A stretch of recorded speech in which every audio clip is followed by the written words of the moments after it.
Welcome to DC News Now at 9. I'm meteorologist Janessa Webb. What a gorgeous way to finish off your work week. And as we head into the rest of the evening, actually seeing some partial clearing, but the clouds are going to continue to thicken up. And our weather team is tracking flooding and some storms headed your way for your late weekend. We'll talk about it coming up.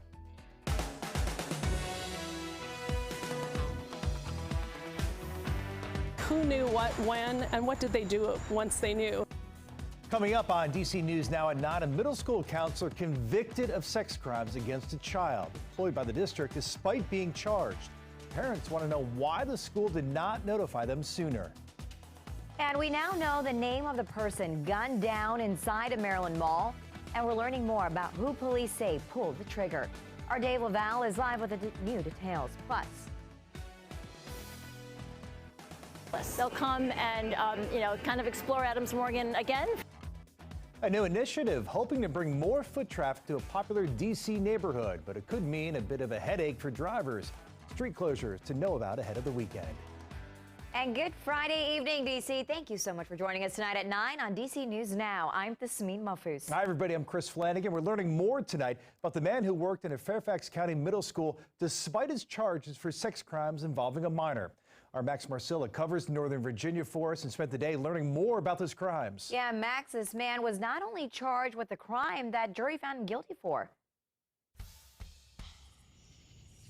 That's right. It was a jury in Chesterfield County, that's near Richmond, Virginia, that found him guilty. But despite that, he still remained employed by the school district to wrap up this past school year. Now, Thornton no longer works with the district. He was terminated, and we spoke with the superintendent about that decision, which she says was easy. It was just a matter of as soon as she knew. Now that's the biggest question, is how the school district did not know, or if they did know, why they didn't act sooner. This is Darren Thornton, a former middle school counselor at Glasgow Middle School, where he began work in the summer of 2020. Just months after he was hired, he was arrested and charged with soliciting a prostitute who was a minor, a Class 6 felony. He was convicted this past March. He was fully background checked and reference checked prior to employment. Court records show he was found guilty by a Chesterfield County jury in March of 2022, but he continued to work at the school through the end of the school year. I know we've reached trust with our community, and I'm asking our community to understand that we are taking every effort to make sure that this never happens again in Fairfax County Public Schools. Michelle Reed began her term as Fairfax County Superintendent last month. She says she didn't find out about Thornton's criminal past until July 28th, because this past June, he was charged again, this time for solicitation of prostitution. He's due in court for that charge in September. We have retained a third-party legal investigator who has full visibility into all processes, all aspects of anything that may or may not have contributed to this circumstance. The investigation will look into how seemingly nobody sounded the alarm, even though Chesterfield County Police tell us they told the school district on November 20th, 2020. Who knew what, when, and what did they do once they knew? Advocacy group Do Better FCPS has been extremely critical of the school division, and now they're calling for transparency, saying they deserve to see the whole unredacted report when it's done. That investigation is being paid for and funded by us, the taxpayer, and we own that report. Now, Superintendent Reed tells us that the day after she informed the middle school community about what she learned, she filed a petition with the Department of Education asking them to revoke the license Thornton holds, and she's hoping that will be done soon. And we will keep you updated as he is due in court, as we mentioned, in September on the second set of charges he's facing. Reporting live in Fairfax County, Max Marcilla, DC News Now. Max, thanks. Meanwhile, a D.C. man is arrested for shooting a special police officer. It happened late last night outside the Washington Hebrew congregation. It's on Alabama Avenue in southeast D.C. Investigators took 39-year-old Linville Porter into custody. We're still waiting to hear back on what charges he faces.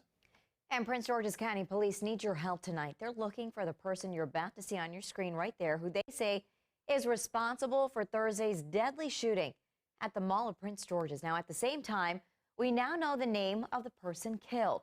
Our Dave Laval joins us from the mall in Hyattsville with the latest information. Dave, police have moved further into the investigation.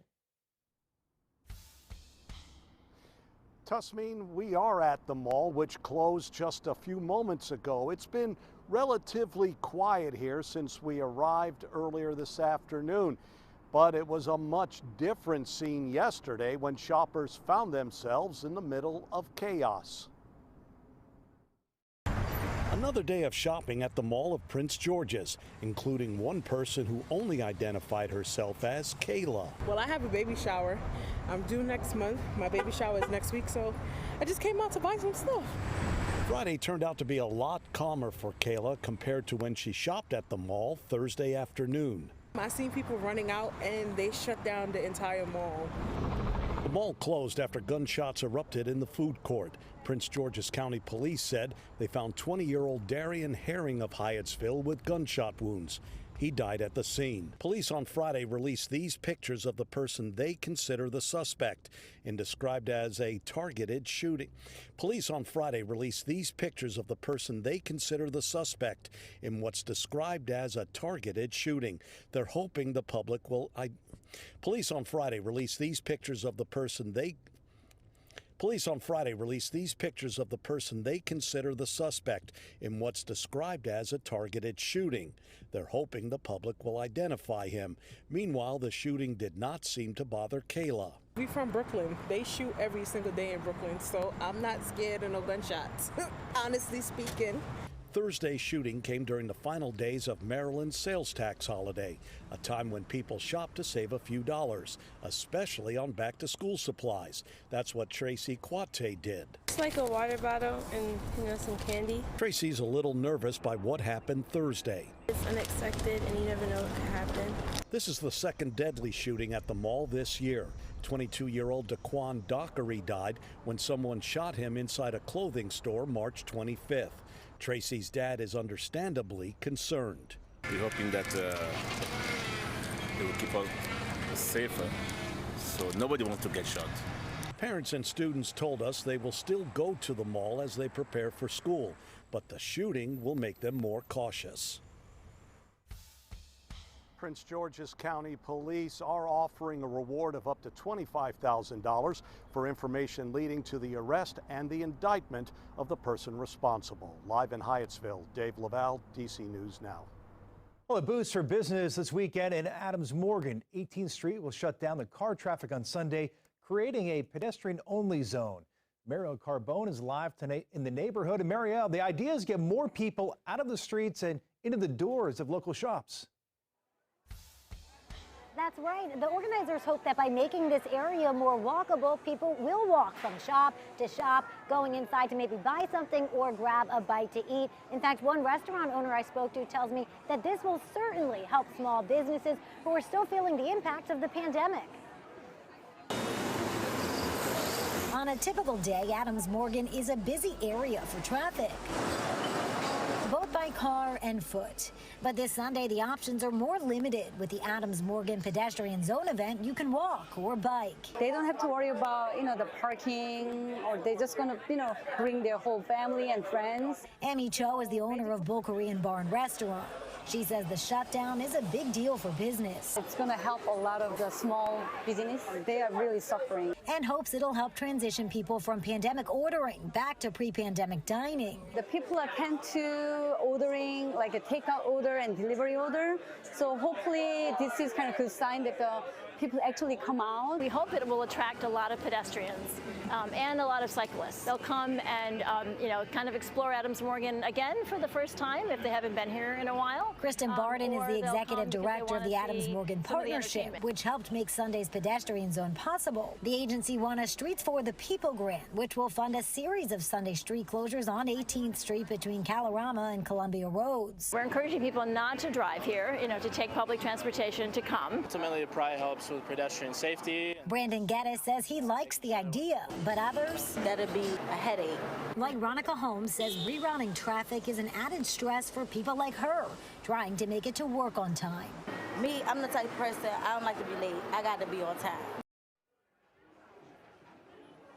And organizers Organizers say that this is not intended to be a permanent street closure out here, but just something happening right now once a month for the next 3 months, that this street will be closed out here this weekend on Sunday. The hours are from noon until 10 p.m. Reporting live in Adams Morgan, I'm Marielle Carbone, DC News Now. All right, Marielle, thanks. Well, we now know where President Biden will be when he visits Montgomery County next week. The president and First Lady will be rallying Democrats at Richard Montgomery High School in Rockville. That event happens Thursday from 4:30 in the afternoon until 8 p.m. You can register for free online, but you're asked to arrive no later than the start time. All right, time now for checking on the all-important weekend forecast with Chief Meteorologist Janessa Webb. Yeah, Janessa, it looked really nice where Marielle was, but I guess we're going to have to dodge around some rain this weekend. Yeah, it's not going to be the ideal weather forecast. What we saw this week was gorgeous conditions across the DMV, but we have a different weather pattern that is about to set up across the area. And right now, though, as you saw, Marielle and our live reporters, it's actually starting to clear out. And so that's wonderful news. In about 5 to 6 hours, the cloud coverage will start to surge in from the south. So any green that you're seeing is ground clutter. Earlier this evening, we actually saw some pop-up showers out to the west, but they have now dissipated, and that's the wonderful news. This graphic actually is our water vapors, the moisture in the atmosphere. If you've been outside today, you have noticed the difference in humidity, and you can see well to the east, it's pretty dry, but western locations, even across the Beltway, you can kind of feel that mugginess, and that's going to stay intact actually going into your Saturday afternoon. And so that's going to push people to the pool, but you're going to have to dodge some rain showers. I think the brunt of us actually stay pretty dry for your Saturday, looking a-okay. So I want to keep that on the isolated side, and it's just actually going to be south of the district. Temperatures right now hovering in the lower 80s across the Beltway to the west into Washington County. Good evening, Hagerstown, Martinsburg, 74 degrees. Lower 70s out towards northern Virginia. So we still have some cooler air trying to pump in. But the case is going into your Sunday, we have a very strong cold front that is coming in from the Great Lakes, and that's going to cause some widespread rain, potential flooding. It's important we time that out. Coming up.